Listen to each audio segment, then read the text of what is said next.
கர்மாங்கிறது ஒன்று இருக்குது. ஆனால் அந்த கர்மாவை எப்படி நீக்கிறது? கர்மம் வருமா வராதா? வரும். வர்ற கர்மாவை எப்படி நம்ம நீக்கிறது? எப்படி வெல்றது? எப்படி வெளியே போகிறது?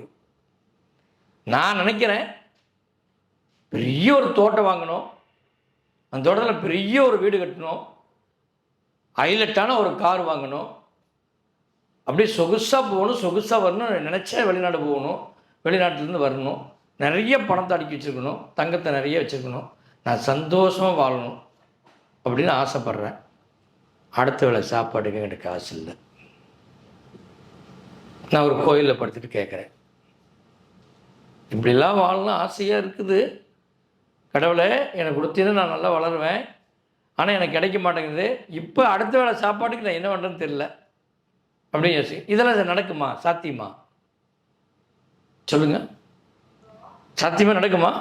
நான் என்ன சொல்ல வரேன்னா, இறைவன் கேட்டால் கொடுக்கணும். கொடுப்பாரா கொடுக்க மாட்டாரா? யார் கொடுப்பார், யார் கொடுக்க மாட்டார்? அதை யார் கண்டு வச்சுக்கிறோம்? ரோட்டில் போகிறோம் கோடீஸ்வரன் ஆயிடுறான், மாடியில் இருக்கிற ஏழை ஆயிடுறான்.